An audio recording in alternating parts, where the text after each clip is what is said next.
What was once considered the safest and most desirable neighborhood in the county began unraveling over something so small that no one could have predicted the devastation it would eventually cause. Maplewood Heights was the kind of place where nothing ever went wrong. Every lawn was trimmed within regulation height, garbage bins were never left outside past collection day, and holiday decorations came down exactly when the HOA guidelines required them to. It was quiet, predictable, and controlled, exactly how the Homeowners Association wanted it. Residents believed the strict rules were necessary to maintain property value and preserve the peaceful environment they had invested their life savings into.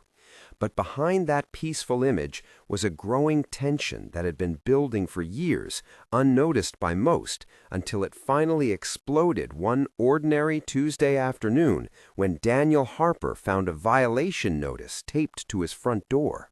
At first, he thought it had been delivered to the wrong house. The letter claimed that his newly constructed backyard shed violated architectural standards and must be removed within 7 days, or he would face a daily fine of $500. Daniel stood there in disbelief. He had spent months reviewing the HOA handbook before installing it. He had submitted design plans, waited for confirmation, and even delayed construction until he received an email stating that his application had been received and was under review. Assuming it was just a clerical error, Daniel emailed the HOA board requesting clarification. The response came within hours, but instead of resolving the issue, it made things worse. The board stated that although his application had been submitted, it was never formally approved, and therefore the structure was considered an unauthorized modification to the property. Daniel replied with proof of submission and time-stamped correspondence, expecting the misunderstanding to be corrected. It wasn't. 2 days later, he received another notice informing him that fines had officially begun accumulating. Within 48 hours, he owed $1,000. By the end of the week, the amount had climbed to $3,500. Neighbors began noticing the bright red warning posted on his front door, and word spread quickly throughout the community. Some sympathized quietly, recalling their own run-ins with the HOA over minor issues like mailbox color or driveway stains. Others believed enforcement was necessary and that Daniel should have followed procedure more carefully. The tension escalated dramatically one morning when Daniel woke to the sound of engines outside his home. Looking out the window, he saw a private contractor dismantling his shed piece by piece. He ran outside demanding an explanation, but the workers presented documentation signed by the HOA authorizing immediate removal due to continued non-compliance. Half of the structure was already destroyed before he could even process what was happening. That moment changed everything. What had started as a misunderstanding became a personal battle for fairness and property rights. Daniel hired an attorney and filed a lawsuit against the HOA for property damage, emotional distress, and abuse of authority. The lawsuit triggered a chain reaction throughout Maplewood Heights.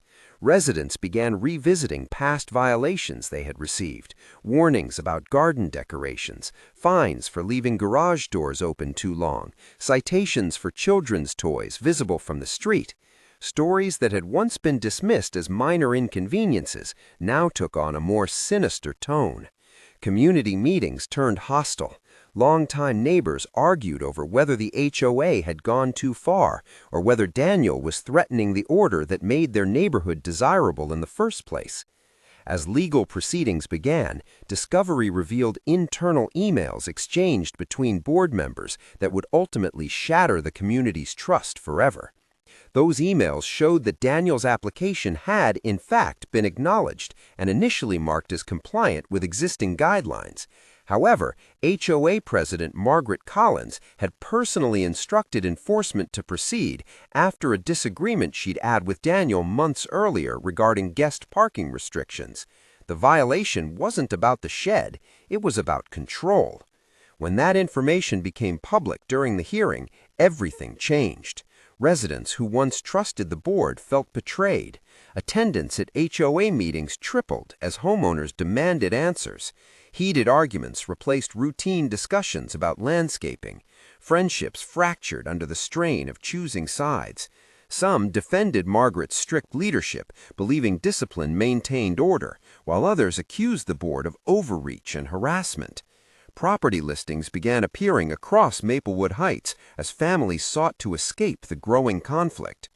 The final ruling came nearly 8 months later. The HOA found the HOA liable for wrongful property destruction and ordered them to compensate Daniel for damages, legal expenses, and emotional distress. But the aftermath was even more devastating than the case itself.